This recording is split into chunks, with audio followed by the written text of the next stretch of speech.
Olá, gente, tudo bem? Olha, estou aqui na frente da casa do Jair Bolsonaro, são 5h30 da manhã. Nós vamos acompanhá-lo numa visita a Uberlândia. Foi o espaço na agenda que eu consegui para a gente entrevistar o Jair. Primeiramente, queria agradecer a imensa participação de vocês, mandando sugestões de perguntas, centenas de perguntas. Nós vamos tentar ir nas principais, né, e no cerne. Muitas perguntas têm o mesmo objetivo, então tentar ir no cerne da questão e esclarecer ao máximo as dúvidas que vocês têm em relação a esse pré-candidato à presidência da República. Nossa intenção é ouvir todos, e isso obviamente depende aí da agenda de cada um e da disponibilidade e também do interesse, né, do interesse de cada um em falar com o antagonista. Mas é isso aí, vocês vêm comigo, vai ser interessante.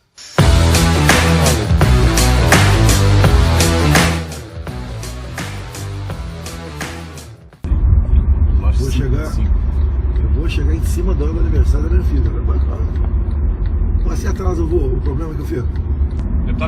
O senhor está indo hoje fazer uma palestra lá em Uberlândia para o pessoal do... Não, olha só, a gente estuda mais ou menos a característica da região. Primeiro assunto isso aqui. Uberlândia é tranquilo porque não tem muito, a princípio não tem muitos problemas. Agora, que de novidade eu levo para eles, para abrir os olhos do cara, para onde o Brasil está indo. Para onde o Brasil está indo? Eu acho que todo mundo sabe, né? Não precisa ser gênio, né? O Brasil está na situação que você tem que amputar o corpo e deixar o dedo. Só está agora nessa batida aí de viagens. Mudou um pouco a rotina parlamentar, né? Mudou, eu estou perdendo as quintas-feiras. Final do ano vem um pancadão em cima de mim, né? O mais faltoso da Câmara. Porque não é com justificativa, eu tô indo porque eu quero, pô. Agora, a atividade do parlamentar é no Brasil todo.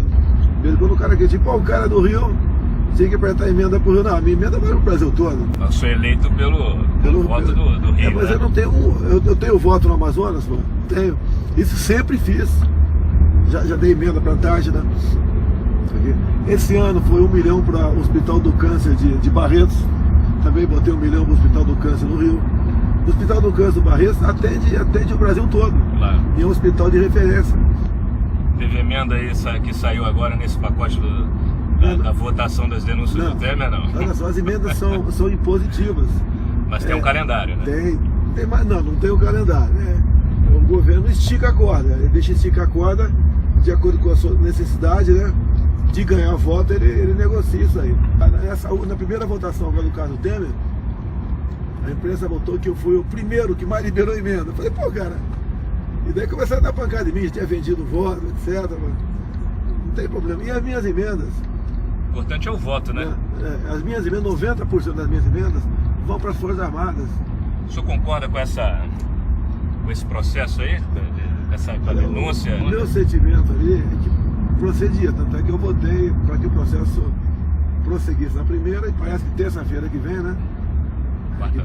Quarta, deve ter outra votação, daí o meu voto vai ser favorável. Eu vejo justificativa. O Brasil está indo bem na economia. Pô, está indo bem o quê? Em nome da governabilidade, você tem que fazer vista grossa para esse tipo de coisa. Eu estou de bem com o Eduardo. Tem que manter isso. Tem diferença do governo da Dilma para o governo do Temer? A diferença é um pouco na questão ideológica, porque as instituições estão muito aparelhadas ainda. Eu pensei até numa guinada ideológica no governo Temer, mas não houve isso aí. No tocante à corrupção, não tem mais, né? Porque até não tem o que roubar. Ninguém pode pegar barata da Petrobras. Não dá para continuar fazendo política assim. Você se elegeu presidente, tantos ministérios para tal partido, tantos para outros, e porteira fechada, porteira aberta. E cada um vai fazer o seu governo naquele ministério. Lamentavelmente, não é para que o ministério realmente apresente sugestões para a população, não. Cada um apresente sugestão para ele. Dentro do Congresso tem gente boa, quantos por cento? Não sei. É porque não tem santo, né? Então é 0% de gente boa, pô. Nem eu que me chamo Messias, não sou santo, pô. Quais são os seus pecados, então? Não, meus pecados aí, coitado. São pecados políticos? Não tenho pecado não, pô. Eu procuro fazer a coisa certa. O pecado meu é faltar, pô. Não basta você falar que vai combater a corrupção. Você tem que falar que vai arranjar meios para que ela não ocorra. No Brasil falta muito a capacidade para se antecipar a problema. Agora, essa corrupção, a gente sabe que vai acontecer. Quando um partido pega, como o meu do passado pegou a diretoria da Petrobras, ele sabia qual é a intenção. E a intenção, todo mundo ficou sabendo no futuro, tendo em vista a Lava Jato, que foi um aborto da natureza se descobrir a Lava Jato. Nasceu do nada, né? Ninguém esperava que um plano tão gigantesco como esse, tão bilionário, fosse se tornar público. Você fala, caiu na mão do Sérgio Moro. Olha só o azar do PT. O Sérgio Moro trabalhou com, não sei qual foi a ministra do Supremo no passado, na questão, acho que do mensalão, se não me engano. E ele foi indicado para ser um possível ministro do Supremo. Isso. E o PT pegou e não quero. Trabalhou com a Rosa Weber. Foi com a Rosa Weber, tá? Eu não quero, né? E daí o que acontece? Ele ficou na 13ª vara. Se fosse um outro juiz, poderia ser que não acontecesse isso. Então, resumo da história para o PT, né? As ironias do destino. Para o PT, um ministro igual o Sérgio Moro no Supremo seria infinitamente melhor do que numa vara federal lá embaixo. O próximo presidente vai poder indicar 3 ministros. Tá. O senhor indicaria o Sérgio Moro? Está na lista, sim. Parte desses ministros foram indicados pelo critério ideológico. E daí você vê esses arranca-rabo todo que está aí, mano. Okay? Não pode me entender, decisões do Supremo tem que ser quase que unanimidade ou pequena divergência. Porque afinal de contas você está interpretando a Constituição. O que o senhor achou dessa última desse último julgamento que teve o voto de Minerva da Carmen Lúcia? Eu não posso falar nada, eu não posso falar nada porque eu sou réu. E o meu caso, pelo amor de Deus, né, cara? Pelo amor de Deus, né? E aí é um julgamento político meu. Eu acho que o Supremo, quando for julgar qualquer parlamentar, não tem que ser turma. Tem que ser o pleno, enorme. Então você acha que houve uma injustiça com a Aécio aí, com a decisão da primeira turma? Não vou falar que é injustiça, vou falar que deveria ser julgado pelo pleno, qualquer coisa parlamentar. O senhor não acha que o Supremo tem tomado decisões políticas? Tem legislado. Improvisado aqui. O antagonista tá achando que é a filial da Globo, pô. O Gilmar Mendes também acha. Falar em Gilmar Mendes, ele tem defendido muito essa coisa do parlamentarismo, né? Você acha que isso vai para frente, essa proposta? Assim como tem muita gente do PSDB também fazendo a mesma coisa. Você pode falar do parlamentarismo, mas não por uma... Não agora, né, pô? Não agora, né? É questão de momento. É questão de momento. É igual aquela... Não na minha vez, não é isso? Vou arrumar sua amiga, presidente. Porra! Não na minha vez, né, porra? Não é questão da minha vez, é o oportunismo, pô. Você pode ver, hoje em dia se fala em partido político para a população, você perguntar para qualquer um aqui, ele tem ojeriza, quase todas as siglas, em especial as grandes. E quando você vê alguém como eu correndo por fora, nem partido, não tenho partido, não tenho dinheiro, você viu a luxúria do meu apartamento lá, tá? E é bem tratado pelo povo, o pessoal fica indignado. O senhor se considera um azarão? Não seria um azarão, até porque eu tô treinando há muito tempo, né? Não é aquela zebra, não. Eu lembro do Asa de Arapiraca que eliminou o Palmeiras. Olha a cabeçada!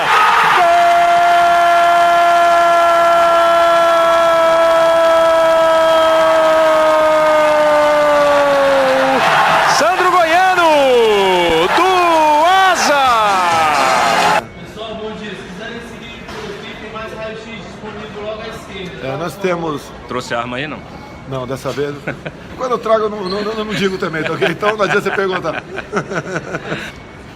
Estou sabendo que tem uma pesquisa agora, no ar, o cara me falou ontem à noite, podia falar hoje, né? Do Paraná Pesquisa, no Espírito Santo, ou melhor, em Santa Catarina, está com 24%, o Lula está com 18%. Então já começamos a deixar na poeira a jararaca aí, tá ok? Se quiseram matar a jararaca, não bateram na cabeça, bateram no rabo. E a jararaca está viva como sempre esteve. O senhor esteve agora nos Estados Unidos, teve uma agenda lá, que é uma semana? 8 dias, uma semana de 8 dias. Queria encontrar o Trump, não? Não foi pedir audiência com ele. É cedo ainda para você dar um voo mais alto, né? Mas 3 reuniões com o mercado financeiro,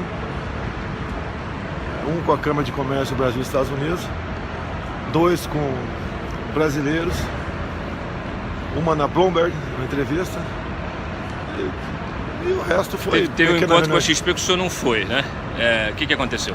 A intenção não era ter uma conversa saudável comigo. Um pessoal, tinha gente lá muito ligada ao PSDB, e a intenção era te levar para o descrédito. Lá o que organizou é um petista de carteirinha. Tem imagens dele, foto deles com MST, com PT, com Dilma. Tá? Não era nem o debate, que eu topo o debate também.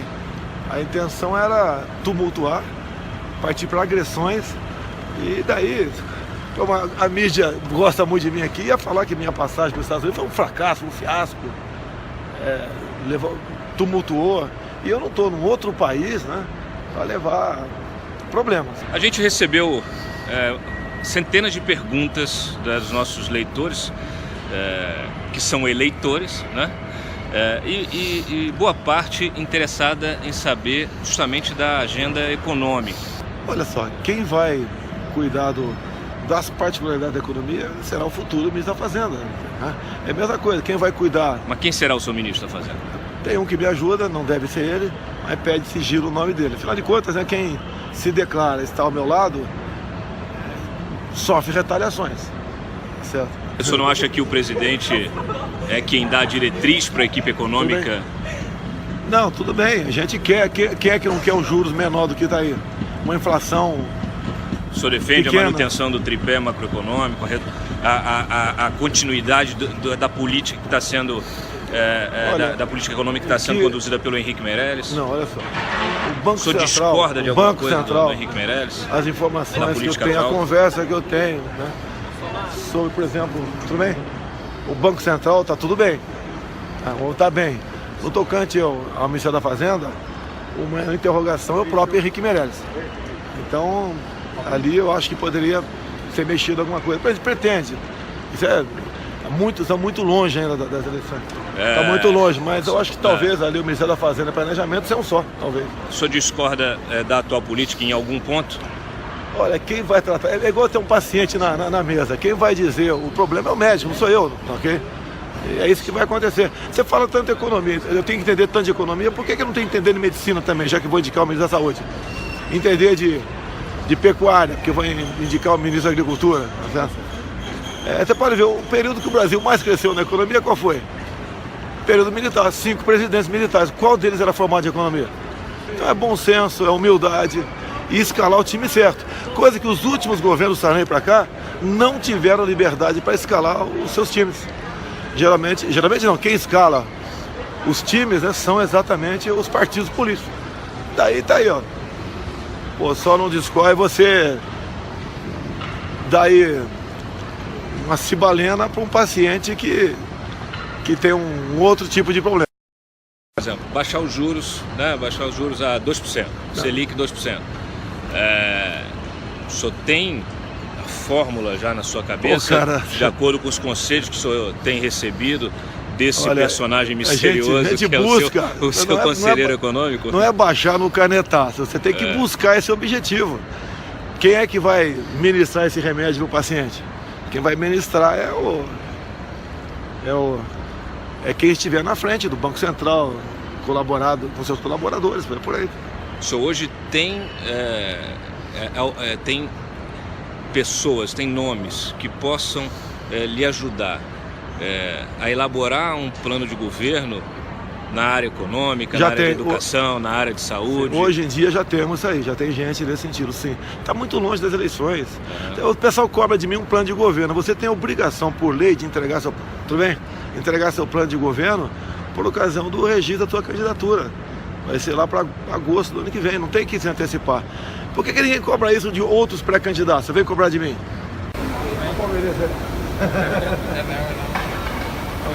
Quem vai começar aí? Vai tirar a foto aí.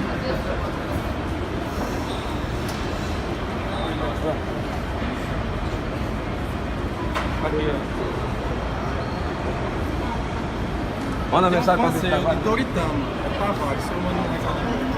Vai. Ontem, você vai votar em mim? Quer? Você quer ser meu vice? Quer? Você já tem 35 anos? Já, né?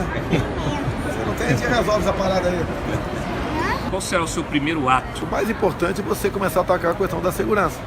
Porque sem segurança você não tem economia. Qual seria e daí, o seu grande primeiro parte, aí ato você na precisa segurança? do parlamento na questão da segurança. Você mandaria Os uma policiais medida hoje, provisória para você tem que mexer no Código Penal e não pode ser medida provisória.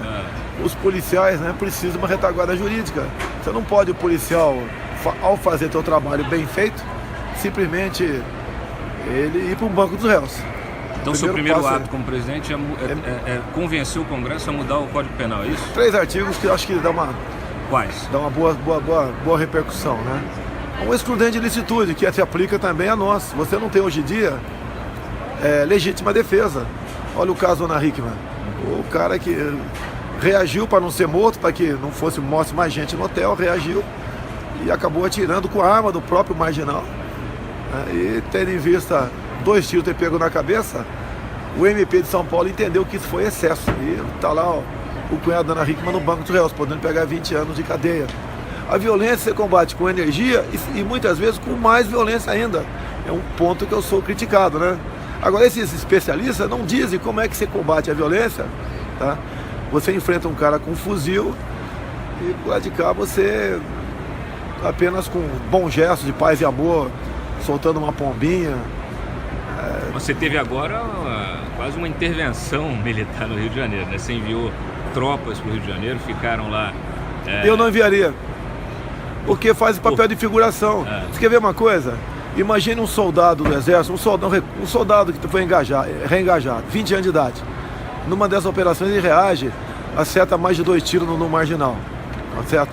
Ele pode ser condenado a 20 anos de cadeia, não tem retaguarda jurídica. Se é justo isso pegar um garoto de 20 anos de idade, que a União, né, o Estado botou um fuzil no teu peito ao reagir a uma injusta agressão armada, por ter acertado mais de 2 tiros no marginal, ele pegar 20 anos de cadeia em cima do excesso previsto no Código Penal. Temer, no lugar do Júnior, mandaria meu pacote para o Congresso e o Congresso aprovando, minha tropa iria para lá, caso contrário não iria. O senhor não teme, uma vez eleito, mas sem apoio do Congresso, essa classe política que está aí, arrumar um jeito de te derrubar? Olha, eu acho que dá para negociar, nós temos um plano em andamento. Agora, por outro lado, se quiser derrubar, vão derrubar, mas não vai ser por omissão e nem por corrupção. O senhor, sua trajetória parlamentar, inclusive a Folha até deu uma matéria recente mostrando que o senhor só conseguiu aprovar 2 projetos, né, na sua carreira parlamentar.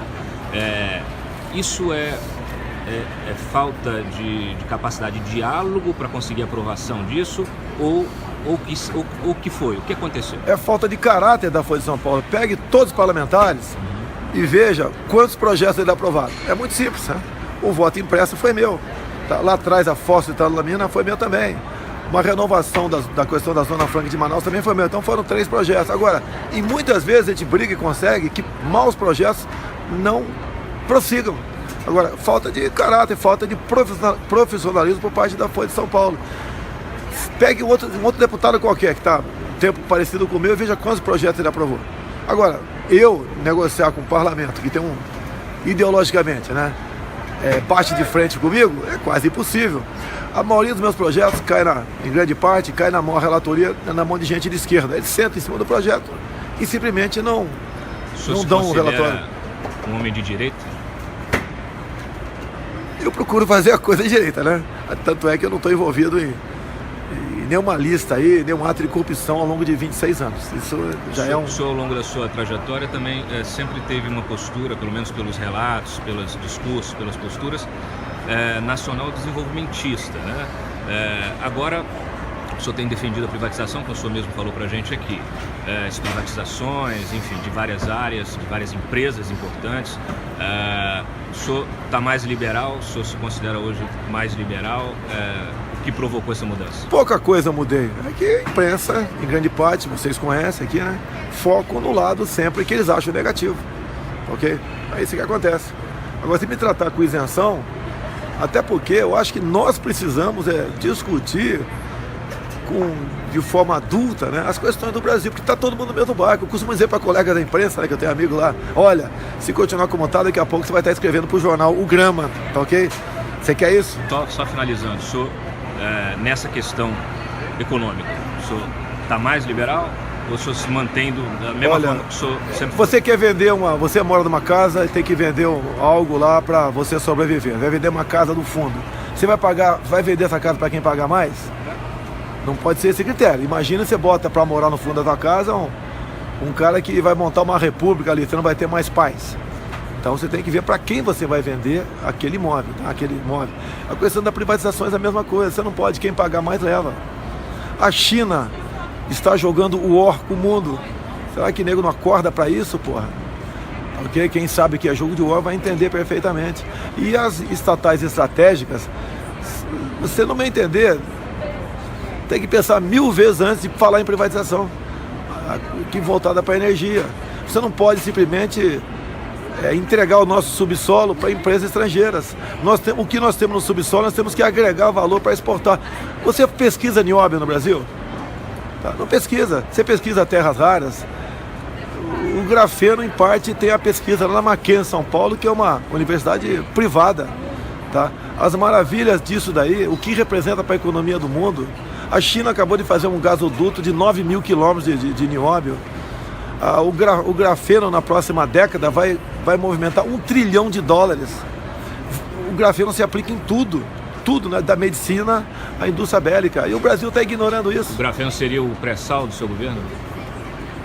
Não, o pré-sal é uma questão que você sabe que um dia o ciclo do petróleo, de uma forma ou de outra, vai acabar.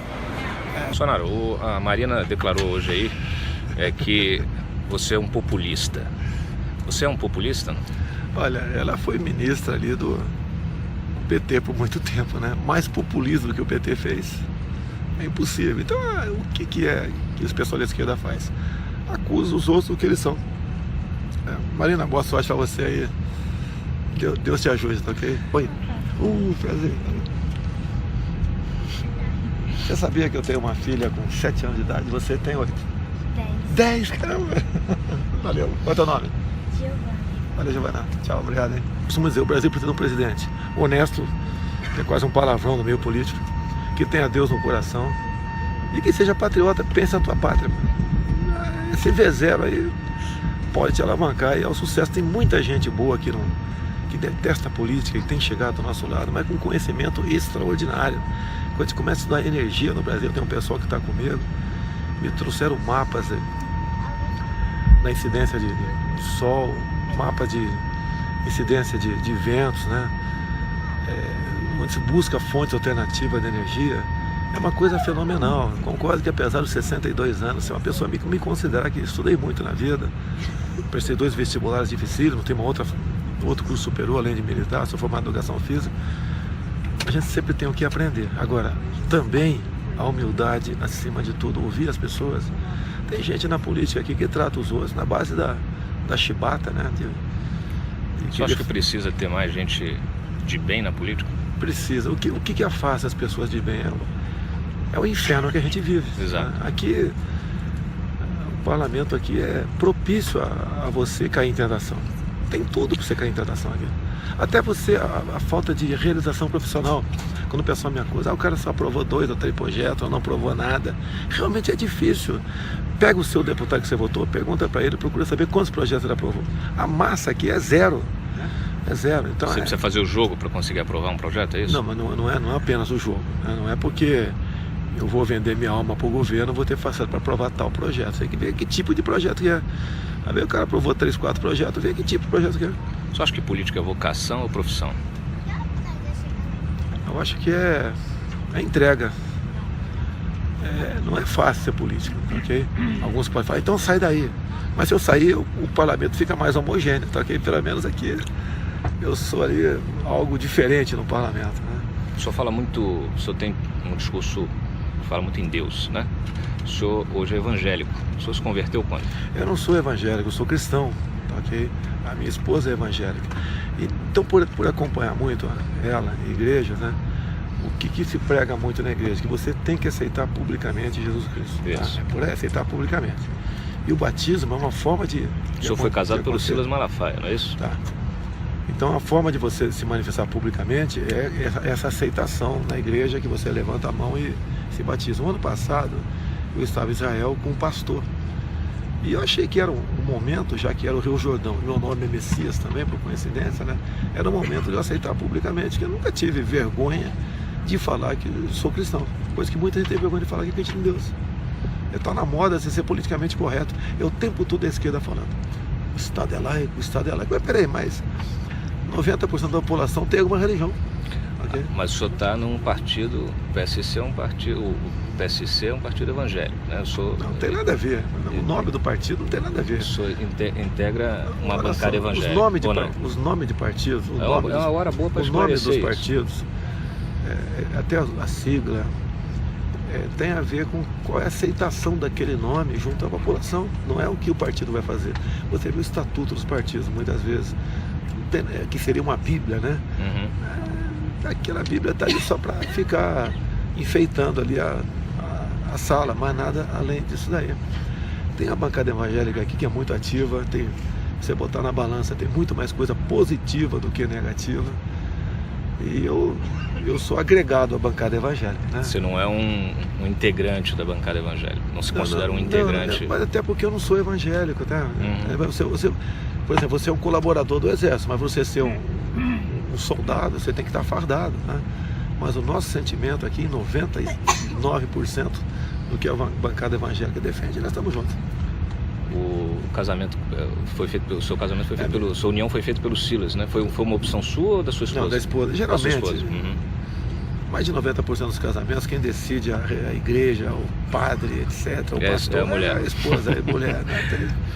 Você fica, né? Recente envolvimento do Silas numa investigação, né, de corrupção, de lavagem de dinheiro. O senhor surpreendeu com isso? O senhor conhece ele? O senhor tem intimidade com ele? Não? A questão do Silas, aquela questão do cheque. O cheque ele mostrou, foi depositado na conta dele. Tá? Você pode ver, agora há pouco recebi aqui uma informação. Eu tiro em média 200 fotografias por dia, né, com um político do Rio de Janeiro. Daí veio para cá, se afasta esse cara, está se vinculando a ele. Eu tiro 200 fotos por dia, eu não posso falar não. Já aconteceu, eu tirei foto de um cara que respondia por pedofilia. Então me acusaram de estar aí. Aquele pastor, né? Não, pedofilia lá do Curitiba. A questão do Silas Malafaia, ele mostrou o cheque ali. Agora, o Silas Malafaia, eu digo, ele é um alvo compensador, dá pancada nele, da mídia, como dá pancada em mim, da mídia. Tá? Então, eu não vou dar um atestado de bons antecedentes para quem quer que seja, ainda mais quem sou eu, né? Que para estar julgando os outros. A própria Bíblia diz, né? Não julgue para não ser julgado. Mas o Silas Malafaia é uma pessoa que marcou minha vida, né? E eu tenho ele num bom conceito, ok? E peço a Deus, desculpa que eu não sou pastor, Malafaia, mas que nos ilumine, tá ok? Valeu. A gente falou um pouco mais cedo sobre essa dificuldade de alianças, né? Como é que você está tratando isso para 2018? Você pensa em fazer aliança com quais partidos? Em que condições? Olha só, no momento eu acho muito difícil qualquer partido querer conversar comigo. Que o quadro ainda está meio incerto para 2018. Eu tenho rodado o Brasil, por exemplo, Roraima. Como é que eu posso agradar a bancada de Roraima sem dar nada em troca? Quais são os problemas de Roraima? Levantei isso aí. Entre outros problemas, né? Problema ambiental, indigenista, agora tem um problema da Venezuela. Então nós temos já rascunhado as possíveis soluções para isso aí. Roraima precisa de energia. Metade da energia vem de Guri, da Venezuela, de péssima qualidade, outra metade de uma termoelétrica. Apesar de você ter como lá ter energia eólica e ter também a solar, pelo que parece, uma hidrelétrica seria a melhor solução via talvez uma PPP. Mas você vai inundar a terra indígena. Como é que vai ficar o mundo no tocante a isso? Quais seriam as pressões internacionais contra inundação de terra indígena? A questão ambiental, né? Você não pode ter um ministro do meio ambiente, como nós temos nos últimos tempos aí, que está muito mais preocupado em atender interesses externos do que aqui no Brasil. Essa é uma medida de segurança então, para possíveis turbulências. Um dos objetivos dos Estados Unidos é propor parcerias para explorar as riquezas daquela região. Eu falei parceria, deixar bem claro isso, okay? Onde o índio receberia royalties aí, como o índio americano recebe royalties dos cassinos. Essa é a solução que se apresentou para a gente dar energia para Roraima e Roraima ser realmente um estado que vai ser superavitário, e não hoje em dia vai depender de recursos de outras regiões. A política indigenista no Brasil, ela se limita à demarcação de terra indígena, tá certo? O que pode ser feito para mudar essa realidade? Você tem muita área inexplorada, você tem muita terra demarcada que é garimpada ilegalmente, e muitas vezes essas populações também não têm nenhum tipo de benefício, né, em troca. Você pretende rever essas demarcações, você pretende otimizar esse processo, criar formas alternativas, como você mesmo está dizendo, de criar renda, né, de criar outras formas de renda para esses indígenas? Atualmente, nós temos a indústria das demarcações de terras indígenas. Porque índio é brasileiro, né? Como cidadão, né? Nós teremos brevemente... É tratado como se fosse um cidadão do mundo, né? E não um cidadão nacional. Essas grandes reservas poderão ser novos países dentro do Brasil e serão explorados pelo primeiro mundo. O que nós temos aqui, o mundo todo não tem mais. O índio é um ser humano como outro qualquer. Ele quer energia elétrica para movimentar a tua casa de farinha. Ele quer um médico para cuidar de uma doença dele, um dentista para arrancar um toco da boca. O índio tem que ser integrado à sociedade. Hoje, a política dos governos é tratar o índio como se fosse um animal dentro de um zoológico. Tá? Isso tem que ser mudado, tá? E mudado como? Integrando o índio à sociedade. O grande trabalho que o Exército faz nessa área não é reconhecido por grande parte da sociedade brasileira. Quem está aqui na grandes centros urbanos, né, vê o índio como um coitadinho que merece, eles são os donos e não nós. Olha, o mundo todo foi assim. O índio, daqui a pouco, como eu disse, né, vai ser dono de país aqui dentro. Nós temos hoje em dia uma área maior que a região sudeste demarcada como terra indígena. Você pega São Paulo, Minas, Espírito Santo e Rio. Imaginou uma área desse tamanho, modo que essa, como terra indígena? Algo está esquisito aí. A própria reserva Yanomami tem 2 vezes o tamanho do estado do Rio de Janeiro para aproximadamente 9 mil índios. Então o que eu gostaria de fazer depende do parlamento e depende também da sua política externa. Você tá sintonizado com o mundo, né? Fazer com que o índio explore a sua terra, ele seja integrado à sociedade, explore a sua área, tá? E os royalties, por exemplo, dos minérios, parte fosse para as comunidades indígenas, e assim nós garantiríamos o limite norte, a fronteira do nosso Brasil. Se estaria consolidando a fronteira do nosso Brasil, porque o primeiro mundo quer que novos países apareçam aqui, inclusive. Desculpa ser um pouquinho longo aqui, né? Se fala do triplo A, coisa que a grande mídia não fala. O que é triplo A? 3 vezes A. Andes, Amazonas, Atlântico. É um grande corredor que equivale a 136 milhões de hectares, pegando as calhas dos Solimões e Amazonas, né? Onde você estaria isolando toda a região norte do resto do Brasil. E essa área seria então vital para a sobrevivência da humanidade, seria uma área da humanidade, ou seja, nós estamos botando em risco os nossos 8,5 milhões de quilômetros quadrados. O senhor está expressando uma opinião que é muito corrente dentro das Forças Armadas, inclusive durante muito tempo circulou aqueles mapas, né, você botava o mapa das terras indígenas, debaixo o mapa das reservas minerais, e eles coincidiam, né? Você também concorda que há uma estratégia de se ter essas áreas supostamente preservadas de acordo com o interesse econômico estrangeiro, de potências estrangeiras ou de organizações estrangeiras, para explorar essas áreas? Não é um sentimento militar, é uma realidade. O militar é tratado como se fosse uma classe à parte no Brasil. O próprio espírito da criação do Ministério da Defesa por Fernando Henrique Cardoso foi tirar os militares da mesa ministerial. O militar não participa de mais nada na política nacional, ok? E o interesse de países envolvidos nessa área salta aos olhos. Afinal de contas, né, essas riquezas que vêm de fontes não renováveis, praticamente só nós temos aqui no mundo. Então há esse interesse e ao se transformar essas áreas em novos países, é mais fácil deles retirar isso que tem lá para benefício próprio. Eu sempre defendi que as reservas minerais nossas fossem exploradas preferencialmente por empresas brasileiras ou que tem empresas estrangeiras, mas que seja por parcerias, tá, ok? E agregando valor aqui, não é? Até virou uma máxima minha, né? Não é mandar, por exemplo, um navio de minério de ferro para fora do Brasil e receber uma canoa de aço ou uma jangada de laptops. Cadê o nosso Vale do Silício aqui no Brasil? Onde você pesquisa nióbio, grafeno e as aplicações de terras raras? Você simplesmente manda para fora. Cadê as nossas areias monazíticas do Espírito Santo? Não existe mais. Seria você forçar a barra, né? Cadê o nosso pau-brasil? Naquele tempo tinha valor. Você vê o estado de Roraima, sem entrar em detalhe de nomes aqui. Tem político lá que vive muito bem, né? Não são todos. Que as informações que eu tive, né, pode não serem bater com a realidade, mas que exploram, por exemplo, riquezas minerais em terras indígenas. E eles se comportam como verdadeiros reis daquela região.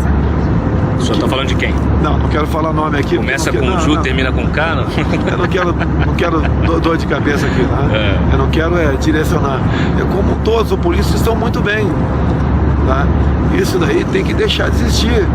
O que nós temos que botar na cabeça do político, fazer o povo cobrar do político é o seguinte, que o Brasil estando bem, todos nós estaremos bem, não o contrário. Mas esse político é brasileiro, né? Ele está explorando isso. Como fazer isso de uma maneira mais racional, mais justa? Olha, você chegando ao governo, você tem uma estrutura para trabalhar. Não é um presidente que vai decidir todas as questões do Brasil. Até a própria definição de governo, né? Ele é exercido pelo presidente e auxiliado pelos ministros. E em cima disso você tem uma enorme estrutura para você levantar esses problemas. Você tem que ter uma inteligência. O Brasil não tem inteligência. Desde o período militar, quando tínhamos o SNI, deixamos de ter inteligência. Com todo respeito à ABIN, ela foi politizada também. Então, o governo, além de não ter independência, porque ele come na mão de maus políticos, ele não tem tranquilidade para poder direcionar uma política de médio e longo prazo para o Brasil. Quando muito aqui no Brasil se pensa 2 anos depois, quando você vai ter eleições. O senhor é a favor de ministérios técnicos, então, e menos políticos?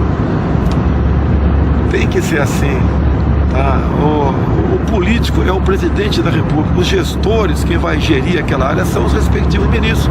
Quando você fala, por exemplo, em Ministério da Ciência e Tecnologia, você tem que ter um cara lá que realmente entenda do assunto e seja patriota, para poder, por exemplo, investir em pesquisa. Com a quantidade de patente nosso perto do mundo é insignificante, tá? Quantos prêmios Nobel da Paz nós temos? Pelo que eu sei, nenhum. Da Paz não, né? Quantos prêmios Nobel nós temos? Pelo que eu sei, nenhum. Tá, ok? E o Brasil tem potencial para isso, que muita gente que sai do Brasil, como eu tive lá na Embraer de Israel, estão felizes lá porque eles se veem realizados profissionalmente, o que não acontece no Brasil. Os nossos cérebros vão embora e nós temos que fazer algo para eles ficarem aqui, tá certo? Então essas questões todas é que você tem tratado com os seus ministros, para cada um na sua área tomar providência. O senhor pensa em nomear ministros militares, em governar com os militares, em que pastas? Olha só, os últimos governos, né, Lula e Dilma, nomearam ex-terroristas, né, e corruptos pelo seu ministério. Quase ninguém ouviu reclamando desses nomes. O meu círculo de amizade, em grande parte, são as Forças Armadas. Então tem ministério, no meu entender, que poderia ser ocupado não por ele ser militar, mas pela sua bagagem cultural. Você pode ver, o Ministério da Defesa, tem que ter um oficial general de 4 estrelas lá. O atual ministro, Raul Jungmann, ele é desarmamentista, sem comentário. É um homem que tem pavor à arma de fogo. Quando você fala em ciência e tecnologia, você pode ter alguém da Mackenzie, da USP, da Unicamp, ou do ITA, ou do IME. tá? É um ministério importantíssimo, no meu entender, esse daí. Temos gente habilitada em nosso meio. Nós não queremos aqui fazer o que os governos vêm fazendo, simplesmente ignorando essa parcela importante da sociedade pelo seu patriotismo, pela sua visão nacional, tá certo? Que são os militares. Farão parte, sim, do meu ministério, por convite todos, né? Para compô-lo caso essa missão de Deus caia no meu colo o ano que vem. Os militares a gente tem como a sociedade tem como uma referência. Inclusive a gente recebe muitos apelos por intervenção e etc. Eu, desde quando cobri muito tempo a área militar, inclusive 10 anos atrás, quando começaram, quando o próprio governo Lula começou, ou Fernando Henrique começou com as políticas de compra de caça, depois veio o Lula, continuou com esse projeto, depois com submarino, helicóptero, o cacete. Hoje a gente percebe que todas essas compras tiveram algum tipo de corrupção, né? E são compras que foram conduzidas tecnicamente pelos militares e politicamente por esses governos, pelo governo do PT especialmente, que foi quem conduziu todos esses processos aí na reta final e fez todos esses acordos. Como é que o senhor vê isso? Acha que os militares que estavam no comando, esses comandantes que compactuaram com isso, foram omissos? O que aconteceu? Nós perdemos muita força com a criação do Ministério da Defesa. E passou, tudo isso está na mão de um civil indicado politicamente por pressões de partidos. Na mão do PPS agora, no passado já teve na mão do PT, do PC, do B. E aí a participação dos militares faz seus relatórios, faz seus estudos, e se tiver de acordo com o interesse do governo, tudo bem. Caso contrário, simplesmente abandona tudo aquilo. Assim foi essa novela da compra dos caças. A própria Ministério da Defesa nossa, né, foi completamente aparelhado por civis.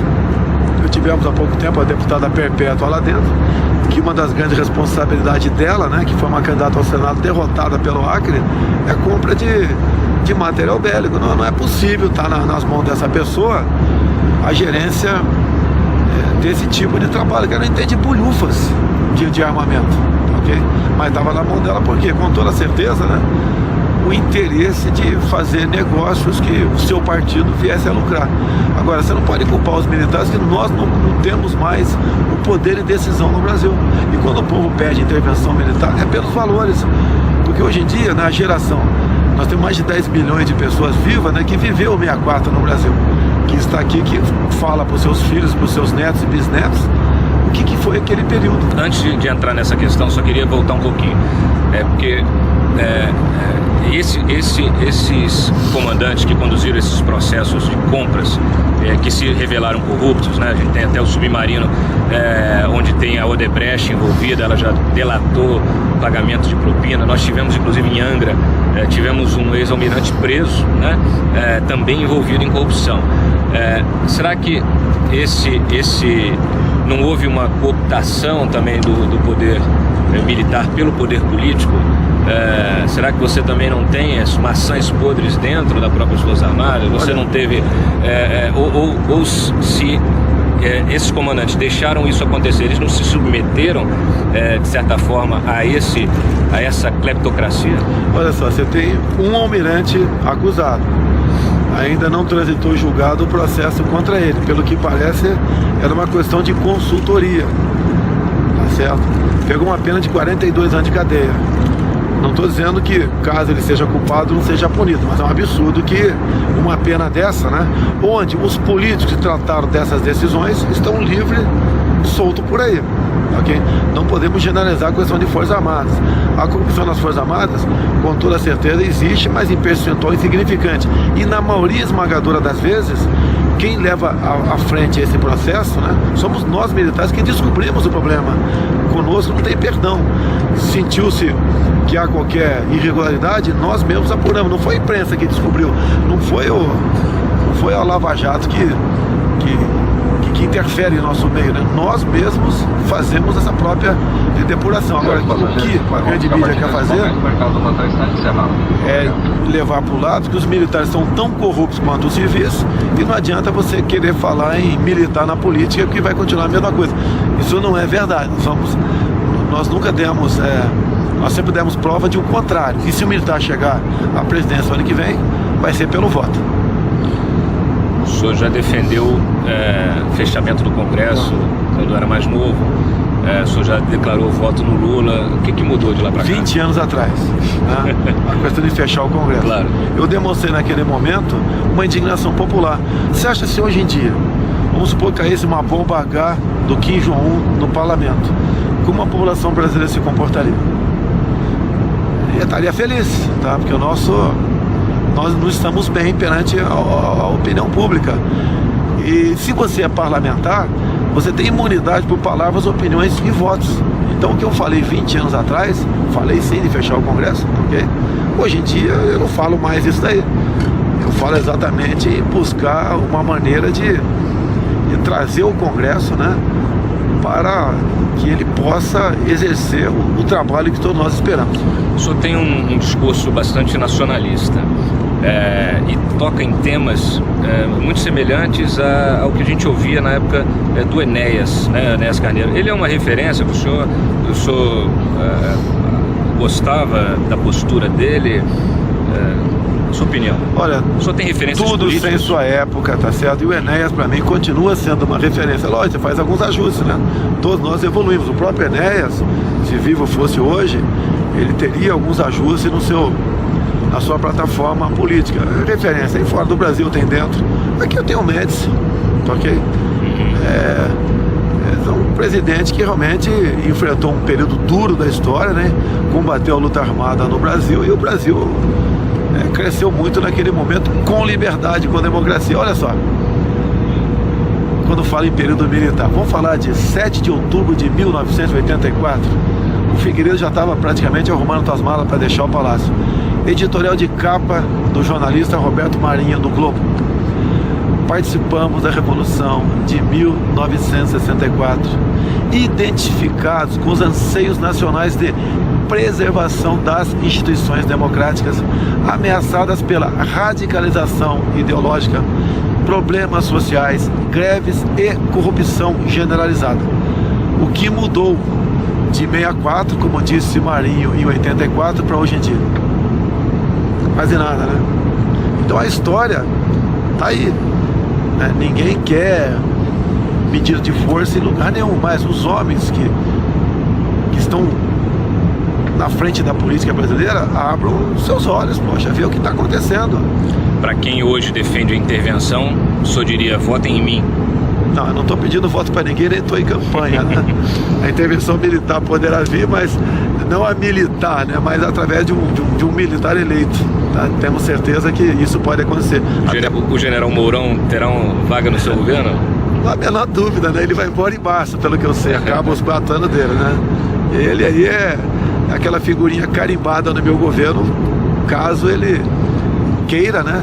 E ele mesmo pode vir candidato à presidência se quiser, né? Isso aí Voltando um pouquinho ao Enéas, só acha que corre o risco de repetir o que aconteceu com o Enéas? Quer dizer, por não ter espaço, por não conseguir firmar alianças, acabar ficando ali reduzido a um público específico, ali a um contingente de eleitor que não seja suficiente para lhe eleger presidente? Você sabe qual é a enorme diferença política minha para o Enéas? Enorme? Tá aqui, ó. O Enéas não tinha isso aqui. No tempo dele não existiam as mídias sociais. Não existiam esses blogs independentes, como aí o Antagonista, um blog excepcional, tá, ok? Que está vendendo a verdade, não está opinando sobre matéria. Quem opina é quem está lendo a matéria lá. Então, em função disso daqui, eu sou conhecido no Brasil todo. Afinal de contas, olha só, eu sou um deputado que vive do salário, ok? Eu sou um parlamentar que não tem um partido político. Você pega o PSDB, os caras têm o governo de São Paulo, a prefeitura de São Paulo, centenas de prefeituras, tem uns 70 deputados e senadores. Os caras têm tudo, pô. Como é que eu posso estar na frente dele em pesquisas? Tem alguma coisa diferente da gente, tá? E qual foi a grande diferença? Foi isso daqui, ó. Isso daqui vai decidir eleições no ano que vem. O senhor falou de referências externas. Quem hoje seria uma referência na política no plano internacional? O Trump seria uma... Vamos o pessoal fala muito do Trump, né? O Ronald Reagan, tá certo? Uhum. O Reagan não entendia de economia, mas tinha humildade. Assim como os 5 presidentes militares não entendiam de economia, mas botaram uma boa equipe. Margaret Thatcher, tá ok? Então tem essas referências que são pessoas que tiraram o seu país da crise, né? Mas não foi sozinho, não vai entender, pela humildade, pela oportunidade que teve de escolher equipes que realmente pensassem no seu país, tá? E você tem massa humana para fazer isso aqui no Brasil, tem, tá? Você pode ver, por exemplo, você, questão ambiental, né? Você recebe uma multa, você sabe quanto entra com recurso, sabe quem vai julgar o teu recurso? É o próprio cara que te multou. Aí você escancarou aí as portas para negociações as mais obscuras possíveis. Não pode ser por aí. Você não pode tratar o homem do campo como se fosse um bandido. Mato Grosso do Sul hoje tem mais de 100 fazendas invadidas por índios, insuflados pelo MST e também pelo CIMI, que é o Conselho Indigenista Missionário. São pessoas que são entidades, grupos, né? Um grupo terrorista, o MST, que está inviabilizando o agronegócio no Brasil. Então você tem que atacar essas questões que o povo brasileiro por si só sabe o caminho do sucesso. O menos Estado é principalmente o Estado não ficar patrulhando ali o empreendedor, quem quer produzir. O Estado tem que se afastar bastante disso também. E logicamente, né, a questão de muitas estatais que têm que ser extintas ou privatizadas. O senhor falou já em privatização, mas em manter determinadas empresas que são estratégicas. A Petrobras é uma delas? É uma delas. Você tem que pensar 200 vezes antes de privatizar a Petrobras. Ainda mais quando o preço dela está lá embaixo. Você não pode derrubar como o PT derrubou uma empresa e agora simplesmente vendê-la. Quem vai decidir o preço do combustível no futuro se você botar na mão de estrangeiros a Petrobras? Então o senhor é contra também a privatização da Eletrobras, por exemplo? Olha só, depende, se for para vender para gente nossa aqui, tá? E tem um modelo bem definido em lei. A pessoa fala em Gold Share, por exemplo, né? As decisões finais tem uma decisão que é nossa aqui no Brasil. Aí você pode partir para isso aí agora. Mas esse modelo, não sou especialista nisso aí. Eu sei, mas esse modelo, Jair, ele, por exemplo, quando a gente olha o governo do Lula, a gente vê que ele privilegiou os grupos nacionais, né? Inclusive fez toda uma política direcionada ao crescimento desses grupos. E com isso surgiu a Odebrecht, né? Surgiu não, né? Cresceu a Odebrecht, virou um monstro, né?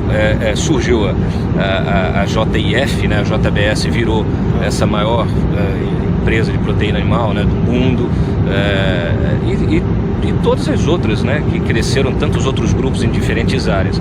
E na maior parte desses grupos, quer dizer, a própria Lava Jato revelou isso, tudo isso foi abastecido pela corrupção. Quer dizer, você transferir de repente o patrimônio nacional para o capital privado nacional não quer dizer necessariamente que você está fazendo um bom negócio. Mas a intenção do PT foi perpetuar-se no poder até a corrupção bilionária que vinha para os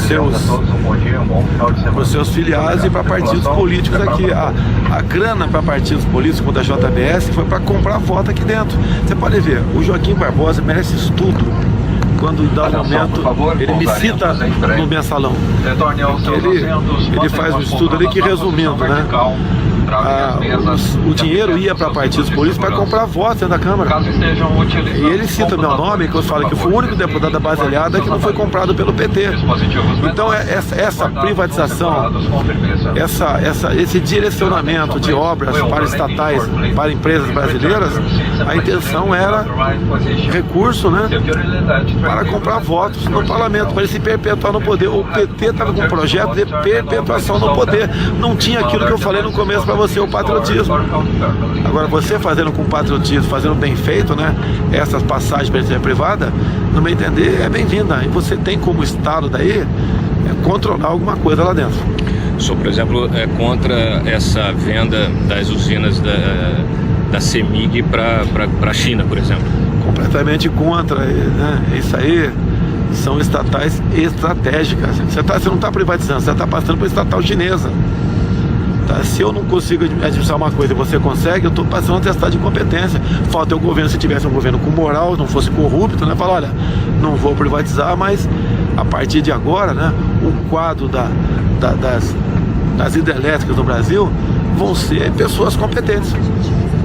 Aí sim, resolve o problema. Agora, o cabide de emprego é enorme. A quantidade de pessoas, né, que recebem recursos e estão lá para fazer negócio. Os partidos políticos, como regra, quando bota aí, nomeia diretoria de estatais, é para arranjar dinheiro para campanha e para si próprio. Não é para aquela empresa trabalhe sua melhor. Ideia é manter as estatais estratégicas, mas evitar o aparelhamento político. Você tem que fazer isso aí. Agora o pessoal fala, você não vai conseguir. Você não vai conseguir. Você não vai conseguir. Não, meu amigo, daí paciência, vote no outro, então, já que você não acredita que a gente pode conseguir, vote no outro que vai manter o que está acontecendo aí e nós sabemos qual é o futuro do Brasil. Você não me deixou dormir, cara. Tô quebrado aqui, vou até 10 da noite hoje. O senhor aceitaria o PMDB no seu governo ou o PSDB? O PT eu nem pergunto que não, né? Mas olha, o senhor aceitaria... O sentimento que eu tenho é que nós, pela primeira vez, iremos contrariar o Ulisses Guimarães. Quando o pessoal criticava o parlamento, o parlamento não está bem. Daí ele falava, espere o próximo, dando a entender que ia ser pior. Eu acho que dessa vez nós vamos melhorar, tá?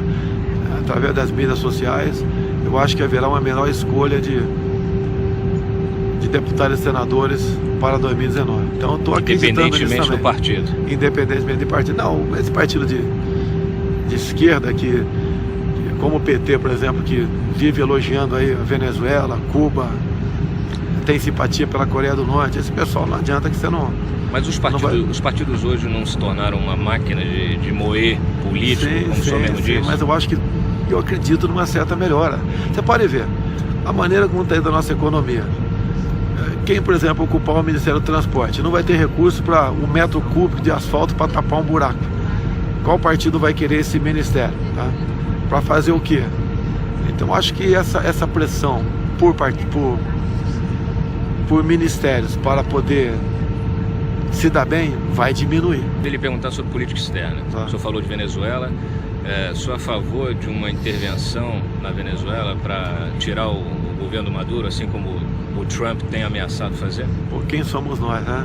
Logicamente que eu gostaria que o nosso governo tomasse algumas sanções diplomáticas contra a Venezuela, porque o povo lá está sofrendo, como o povo cubano sofre também, tá ok? Agora, a intervenção militar tu fica fora disso. O pobre dessas forças armadas foram sucateadas desde basicamente Fernando Henrique Cardoso para cá. Nossas forças armadas foram diminuídas e o nosso poder de persuasão, né, cada vez está menor.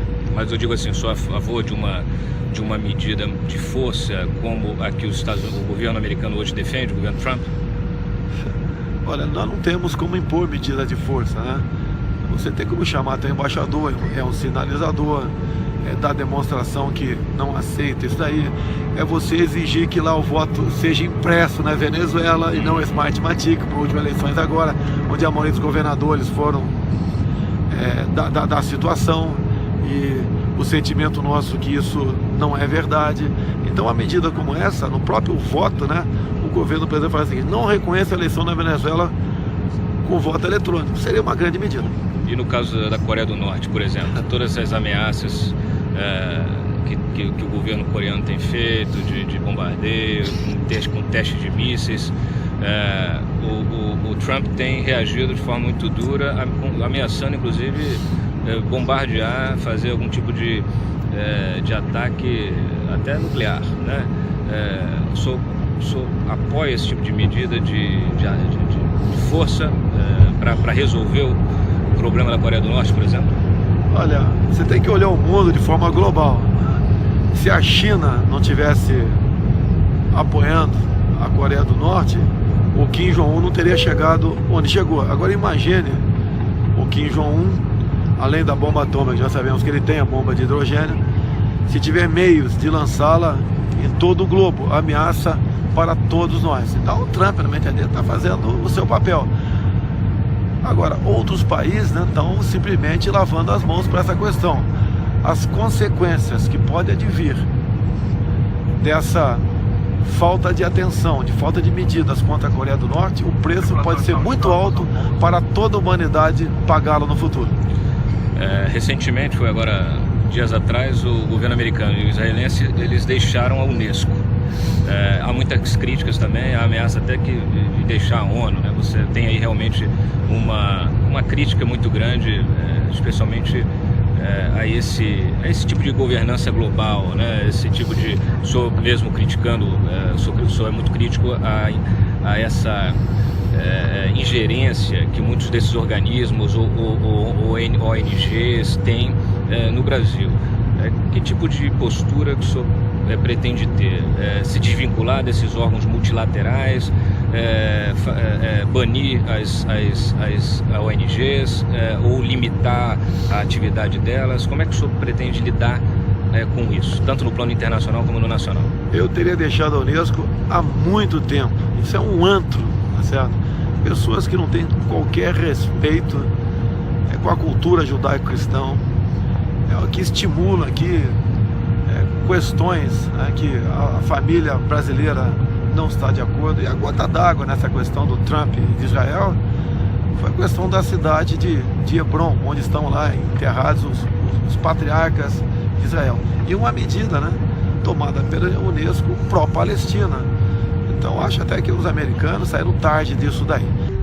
Essa semana tem um debate muito intenso em relação à portaria, né, que flexibilizou aí essas regras do trabalho escravo, né, da fiscalização do trabalho escravo. Isso obviamente atinge o agronegócio, atinge a construção civil, né? Tem muita gente dizendo que está se estimulando o retorno à escravidão, né? E a gente sabe que também tem muito exagero nessa questão, o que às vezes inviabiliza até o empreendedorismo, inviabiliza negócios e até ameaça a propriedade privada. Como é que o senhor interpreta isso? Acho que o Temer, o governo acertou, errou? A Raquel Dodge agora já se manifestou também contrária à portaria. O Temer acertou nessa, né? Nem sempre ele acerta, nem sempre ele é feliz aí. A emenda constitucional número 81 de 2014 relativizou a propriedade privada.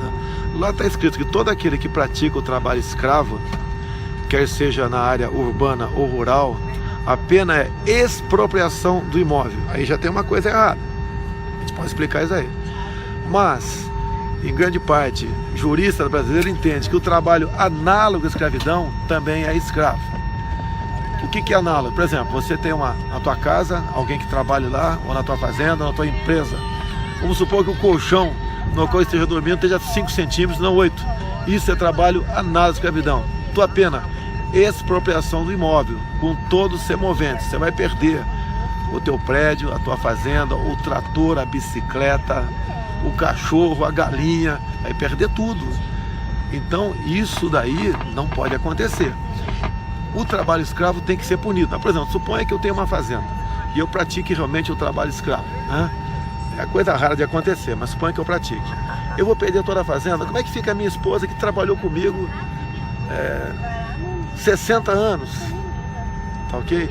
Vai para debaixo da ponte? Como é que fica meus filhos com 40 anos de idade que trabalharam também, que não sabia que eu praticava o trabalho análogo à escravidão? Vai perder tudo isso aí? Você acha também que há muito exagero nas regras trabalhistas, né, que acabam incentivando uma indústria de processos trabalhistas? Sim, na menor dúvida isso aí.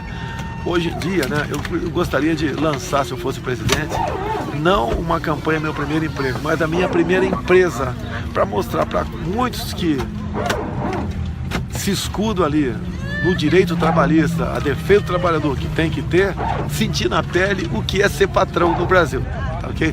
O que os empresários têm dito para mim é o seguinte: o trabalhador vai ter que decidir um dia todos os direitos de desemprego ou menos direitos e emprego. E eles dizem também que no Brasil o salário é pouco para quem recebe e muito para quem paga. Isso é uma realidade. Agora, essa guerra de informação nós estamos perdendo. Tem os times nos Estados Unidos. Lá, um brasileiro que faz a mesma coisa aqui ganha 4 vezes mais. E tem tudo. Tem segurança, tem educação, né? Tem tudo. Por que nós não temos nada aqui? Esse excesso de direitos trabalhistas está nos levando para a pobreza. Essa é uma verdade. Que se alguém pegar esse pedacinho aqui da minha entrevista agora junto ao antagonista e falar, ele quer acabar com os direitos trabalhistas, vai ser patrão, vai ver a dificuldade que é ser patrão e você vai começar a entender que o Brasil está na contramão do desenvolvimento. Pode deixar que a gente vai editar os piores momentos da entrevista para reforçar o estereótipo que é pintado aí na imprensa tradicional do candidato. Tudo bem. Brincadeira. Olha, aproveitando que a gente fez a entrevista no avião, eu vou voltar. O deputado permanece, faz a agenda dele, volta amanhã. Não vai me ter do lado dele, então eu trouxe uma leitura de bordo para ele aqui. É a biografia do Kim Jong-il, tá certo? Rapaz, eu sei que você é fã. Tá com uma dedicatória do pessoal do PCdoB aqui dentro? Sei que você é fã, né? Isso aí foi o pessoal do Boulos que mandou. O Boulos, que inclusive quer disputar a presidência, o Boulos. Valeu, Boulos, vamos lá, porra. Se você conseguir fazer com todos os haitianos que estão contigo em São Paulo, além do Bolsa Família, né? Olha só, dá o título de eleitor para eles, quem sabe, né? Quem sabe você se eleja vereador aí em São Paulo, tá legal? Fora isso, acabou essa ideologia aqui, o povo brasileiro não engole mais não, tá ok?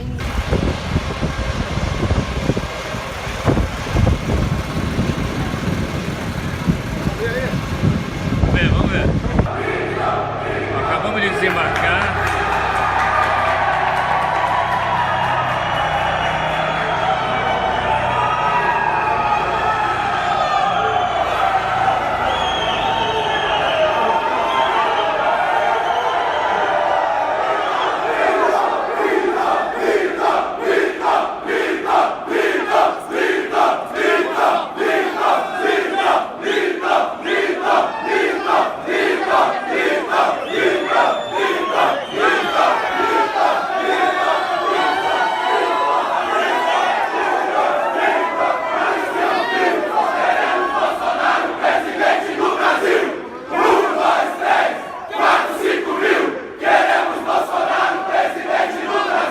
Estou aqui com o Walter Mendonça, aposentado, está vestindo a camisa do Bolsonaro. Eu perguntei para ele onde é que ele arrumou essa camisa, se ele faz parte de algum grupo organizado que veio para cá receber o Bolsonaro, se está ganhando para isso. De maneira alguma.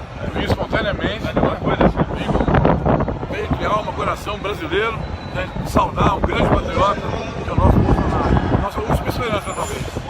Enquanto os generais não chegam, então que vem o capitão. Eu considero ele um herói, um homem honesto, luta pela família, né? Esse é um movimento espontâneo, o pessoal que vem espontâneo. Você ouviu nas redes sociais que ele vinha pra cá e veio pra cá. Corretamente. Que seja honesto, que tenha Deus no coração e que seja patriota. A nossa bandeira é aquela que está com o colega ali do lado ali. E não uma outra qualquer. Agora estamos aqui com o José Alberto do Movimento Brasil Livre, o MBL. É um dos movimentos que está organizando aqui a recepção, né? Em cima da hora, né? Junto com Nas Ruas, né? Tem algumas camisetas. O MBL aqui está com o Bolsonaro, né? Não está com Dória não, né? O pessoal aqui, eles têm a orientação de ainda não assumir nada, o MBL, mas as pessoas do MBL local todas já são Bolsonaro, entendeu? Então a gente está seguindo um pouco ainda a orientação da Nacional, mas eu tenho comigo no meu coração que nós somos MBL até o fim. Quer dizer, se o MBL Nacional fechar com Dória na campanha, vocês rompem com o MBL, né? Eu principalmente, eu vou ser um deles, né? O nosso chefe aqui, que coordena o MBL aqui em Uberlândia, é um também forte fã do Bolsonaro, mas ainda estamos tentando acompanhar a Nacional. Mas como é que vocês organizam essa chegada dessa aqui? Grupo de WhatsApp, rede social? Rede social. A nossa força está na rede social. Vocês têm ideia mais ou menos quantas pessoas vocês chamaram para cá hoje? Não? Nossos grupos, nossos contatos é na faixa de 1.000, 1.500 pessoas. Né? Então, a gente tem sempre se feito contato, mas o horário, né? Porque muita gente trabalha. Então, muita gente, Zé Alberto, eu quero ir, mas não posso. Zé Alberto, tem que trabalhar. Mas assim, a maioria aqui é Bolsonaro, entusiasmada com as ideias dele, da defesa da família, da segurança, né, de apoiar a polícia. Tem muita polícia aqui também, né? Tem muita polícia. A nossa polícia está sendo muito maltratada por esses esquerdos, né? Então nós precisamos realmente voltar a valorizar a nossa família, entendeu? E pôr gente honesta lá em cima, cara. É o que mais a gente está precisando.